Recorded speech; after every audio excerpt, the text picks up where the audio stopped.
Hi hello friends, welcome back to my channel. ಇವತ್ತಿನ special recipe ಏನಂತಂದರೆ ಹಸಿ ಮಾವಿನಕಾಯಿ ಇರ್ತೈತಲ್ರಿ, ಅದ್ರದ್ದು ಖಾರ ಅಂತ ಕರಿತೀವಿ ನಾವು, ಇಲ್ಲ ಚಟ್ನಿ ಅಂತ ಅನ್ನೋದು ಕರಿಬೋದು ನೀವು. ಬರ್ರಿ ಅದನ್ನು ಹೆಂಗೆ ಮಾಡೋದು ಅಂತೇಳಿ ನೋಡ್ಕೊಂಬರೋನು. ಫಸ್ಟಿಗೆ ನಾ ಇಲ್ಲಿ ಮಾವಿನಕಾಯಿ ತೊಗೊಂಡೇನಿ ನೋಡಿರಿ. ಇದನ್ನ ತೊಗೊಂಡು ಸ್ವಲ್ಪ ಹೆರ್ದಿಟ್ಕೊಂಡೀನಿ ರೀ. ಅರ್ಧ ಮಾವಿನಕಾಯಿ ಆಗಷ್ಟು ಹುಳಿ ನೋಡಿಕೊಂಡು ನೀವು ಹೆರ್ದು ಇಟ್ಕೊಂಡ್ಬಿಡ್ರಿ. ಅದಾದಮೇಲೆ 1 ಕಪ್ ಆಗಷ್ಟು ನಾನು ಕಡಲೆಬೇಳೆನ ನೆನೆಸಿಟ್ಕೊಂಡೀನಿ. ಇದು ಮೆಜರ್ಮೆಂಟ್ ನೋಡ್ಕೊರಿ ಕರೆಕ್ಟಾಗಿ. ಇದನ್ನು ಫಸ್ಟಿಗೆ ಒಂದು ಮಿಕ್ಸಿ ಜಾರ್ ತೊಗೊಂಡ್ಬಿಟ್ರೆ ನೀವು ಬೇಳೆ ಏನು ನೆನೆಸಿಟ್ಕೊಂಡಿರ್ತೀರಲ್ಲ, ಕನಿಷ್ಠ ಪಕ್ಷ ನೀವು ಒಂದು 2 ಗಂಟೆ ಆದರೂ ನೆನೆಸಿಟ್ಕೊಬೇಕಾಗ್ತದೆ ಬೇಳೆ. ಕಡಲೆಬೇಳೆ ರೀ ಇವು, ಕಡಲೆಬೇಳೆ ಅಂದರೆ ಚಲೋ ನೆನೆದು ಬಂದ್ರೆ ಚಟ್ನಿ ಚಲೋ ಆಗುತ್ತೆ. ಇದನ್ನು ಈಗ ಜಾರ್ ಒಳಗೆ ಹಾಕ್ಕೊಂಡೀನಿ ನೋಡಿರಿ. ಓಕೆ, ಈಗ ಇದಕ್ಕೆ ಒಂದೊಂದಾಗಿ ಮಸಾಲೆ ಹಾಕೋತಾ ಹೋಗೋಣಂತ. ಫಸ್ಟಿಗೆ ನಾ ಇಲ್ಲಿ ಹಸಿ ಕಾಯಿ ತುರಿ ಇಟ್ಕೊಂಡೀನಿ, ಆಮೇಲೆ ಮಾವಿನಕಾಯಿ ಮತ್ತು ಒಂದು 10ರಿಂದ 12 ಬೆಳ್ಳುಳ್ಳಿ ಇಟ್ಕೊಂಡೀನಿ ನೋಡಿರಿ.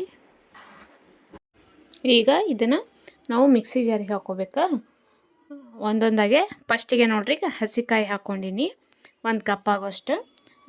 ನೀವು ಹಸಿದಿಲ್ಲ ಅಂತಂದ್ರೆ ಒಣದು ಕೂಡ ಹಾಕ್ಕೋಬೋದು ಅದನ್ನು. ಆಮೇಲೆ ಮಾವಿನಕಾಯಿ ತುರಿ ಏನು ಇಟ್ಕೊಂಡೀನಲ್ಲ ಅದನ್ನ ಒಂದು ಅರ್ಧ ಕಪ್ಪಷ್ಟು ಹಾಕ್ಕೊಂಡೀನಿ. ಹುಳಿ ನೋಡ್ಕೊಂಡು ಹಾಕೋರಿ ನೀವು.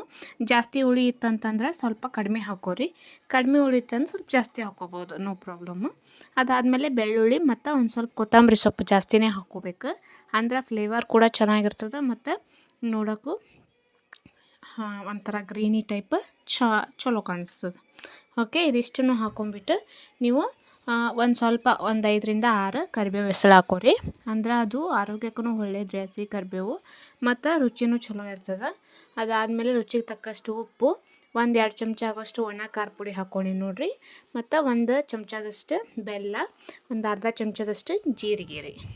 ಓಕೆ ನೋಡಿರಿ, ಇಷ್ಟನ್ನು ಹಾಕ್ಕೊಂಡೀನಿ. ಈಗ ಸ್ವಲ್ಪ ಅರಿಶಿನ ಹಾಕ್ಕೊಂಡಿ ನೋಡಿರಿ, ಒಂದು ಚಿಟಿಕೆ ಅಷ್ಟು ಅರಿಶಿನ ಹಾಕ್ಕೊಂಡು ಒಂಚೂರು ನೀರು ಹಾಕ್ಕೊಂಬಿಟ್ಟು ನೀವು ಇದನ್ನ ಗ್ರೈಂಡ್ ಮಾಡ್ಕೋಬೇಕಾಗ್ತದೆ. ಹಂಗಾದ್ರೆ ಸ್ವಲ್ಪ ಭಾಳ ಗಟ್ಟಿ ಅನ್ನಿಸ್ತದೆ.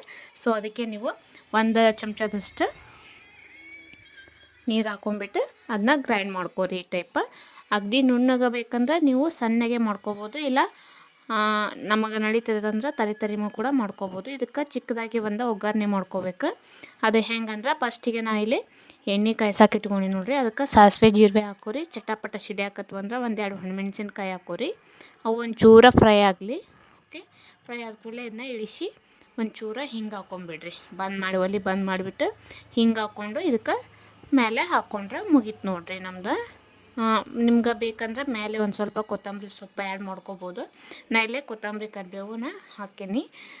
ನೋಡ್ತಿರ್ಬೋದು ನೀವು ಎಷ್ಟು ಚೆನ್ನಾಗಿ ಬಂದದ ಅಂತೇಳಿ ಮಾವಿನಕಾಯಿ ಖಾರ.